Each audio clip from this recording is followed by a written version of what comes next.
All right, welcome back, ladies and gentlemen, to the Chupacabra Tutorials channel. I'm your host, Larry, and today we're going to be talking about the technical side of optimizing your images for use on the web. There's a lot of details that go into building a website, things like SEO and making sure you have, good titles for your images so that they're relevant. All of these things are incredibly important. But mainly what I'm going to focus on here today is how to get them to a manageable size, a like physical pixel size, and how to make sure they're very small so that you don't use up a lot of bandwidth when people are trying to load your website so it loads fast, snappy, and people can get your information and get on with their day. So the easiest thing to say about optimizing images for web is it goes a couple of parts.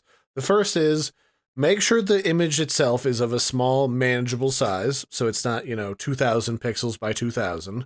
And then make sure it's of a well compressed file size, either using a PNG or a JPEG, so that it's easy to place on the web. If you're looking for something that's animated, that's when you get into things like a WebM or maybe a GIF, and that's a little bit of a different process that we'll go over in a different video. So the first thing to do is look for the type of image that you want. Let's say you're opening up a coffee shop, you need a nice stock image of coffee. You can get a lot of really great images of espressos and different types of coffees and lattes by just Googling free coffee stock photos on Google. And there's a wonderful selection that you can use without having to pay anyone any royalties or buying a license. I've grabbed this lovely picture of a coffee that's kind of bathed in unground coffee beans, and I'm just going to copy that.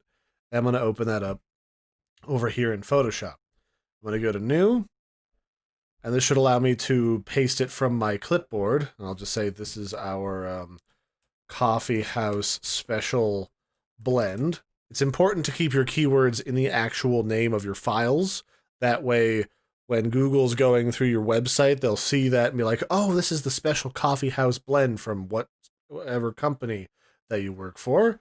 And then I'll just say, like, the width is whatever it is from the original image, resolution 72 pixels per inch. Perfect.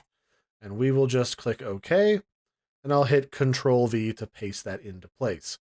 So this is a large image. This is 1600 by 1200. This is perhaps a little bit too big for use on the web. The first thing we're going to do is make sure that this is actually the size that we really want this. Like, is this as cropped as we want it? Do we want to trim it a little bit? I can grab my crop tool by hitting C and then hold shift to keep it in the same aspect ratio. And maybe I want to just trim off just the barest amount of the steam at the top and some of the side bag that the coffee beans are spilling out of, just to save on excess white space. So that looks a little bit better. And then now I can go up to image size, and I'd say for this image something like 400 is not an unreasonable size of image, because that way if it appears on big screens as a little thumbnail, it won't be too blown out and look pixelated. And in fact, let's just bump it up to 600. And that's a much more manageable size for saving onto the web. We can hold Alt and use the scroll wheel to zoom in and out. And as we make it really big, it doesn't get too pixely until we get like literally down to the pixel level. So I think this is a pretty good size. Something to keep in mind when working on your images for optimizing for web is always zoom in and out a lot. Does it look good really small? Does it look good really big? All of these details are incredibly important when working on stuff, so keep all of those in mind. Now let's talk about file types. Why would you pick certain file types over others? Well, the easiest and most compressed file type that you're probably going to use on the internet is JPEG. The best for fidelity and compression is probably PNG. And then you get into stuff like if you want it animated, you're going to go with an animated GIF, or maybe you want to export it as a web-friendly video. That's a WebM format. Those are all different options, but for right now, we just want to focus on making sure it looks correct so that the colors don't get messed with and that it's of a nice, manageable file size. So the easiest way to do this on Photoshop used to be going to the Save for Web feature. This was a window that would let you preview your work and then save it out, and it would tell you exactly how big it was going to be when you were done. Currently, if I save this out as a PNG, it'd be about 541K, which is a wonderful size. It's not even a full megabyte. And if I were to take it over and put it as a JPEG, that would bump it all the way down to a 62 kilobyte file, which is absolutely perfect. And this tool was nice, but the trouble was if you had too big of an image, this would lock up your Photoshop and crash it.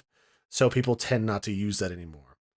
So what we're going to do is we're just going to save this image to the hard drive, and I'm going to show you what it kind of looks like if it's a PNG or if it is a JPEG. So the first thing I want to do is I've got this in a PSD that contains all the original size information. So I'm just going to save this to the save files folder that I have all of my tutorial save out examples, so that it's saved as a PSD. So I have this big file with all the original information. And then I can hit Control-Shift-S again to save this out as a different format. So I have different options here, and let's try what it looks like if I save this as a JPEG. So the JPEG has a nice little window that tells you all of your different compression options. You can have just a standard baseline JPEG, which isn't very fancy. You can have it optimized, or you can have it progressive so it loads in different layers as the computer scans through it. But what I like is just a baseline optimized. And depending on how much visual quality you're concerned with, you can actually see in the slider how small it will get if you turn it down to 1 quality. But over here in the sample, you'll see it's gotten really pixelated. There's a lot of compression artifacts. It looks chunky. We bump it up to like 4. It's still pretty good. Like, it doesn't look too bad. And if we zoom out, it would look wonderful. And that's at 4, and that's only at 59 kilobytes. And if we still wanted it at like a full quality of 10, which would look gorgeous at any size, then that would still be well under a megabyte, and I would be actually pretty satisfied saving it out as that file. And this is really the main way that you can look at this stuff and say, like, okay, my entire web page is well optimized, it loads fast, which Google loves. People love it because the page is snappy up on their phone, up on their computer, bang, bang, boom. And they can get their information and go without having to wait forever for everything to load and then make sure everything's actually what they want for information. It's just nice to do this. Everyone's happier if you do. The other alternative is we can save this as a PNG, which stands for Portable Network Graphic. And this is a little bit better for fidelity, and this actually gives you options for compression. And obviously, if you want to save on space, you want to save it as the smallest file size. You can also save it as the largest file size if, for your various reasons, you need it in an interlaced format. Generally, you know why. It's handy in a different kinds of mediums. We'll go over that in a different tutorial if I think it's relevant for a lot of people. And so if we save it at the smallest file size and click Save, that should also be pretty small. In fact, let's go find that in all of my different files. The saving file is right here. And the PNG file is 450 kilobytes. It's considerably larger than the JPEG.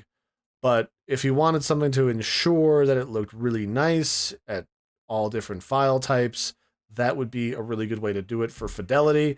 If you're not quite as concerned, the JPEG is, of course, a wonderful alternative. And those are some of the ways that you can optimize the physical file size of your images for use on the web. That way it's clean and easy to use.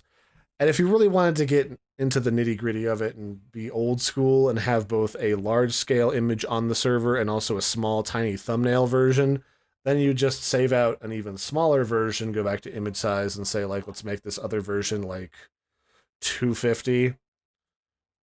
So that's our normal sized image that you'd click on and then would go to the bigger image. Then you could do the exact same thing, but with this smaller version, and then I'd go as far as to say, like, underscore thumbnail.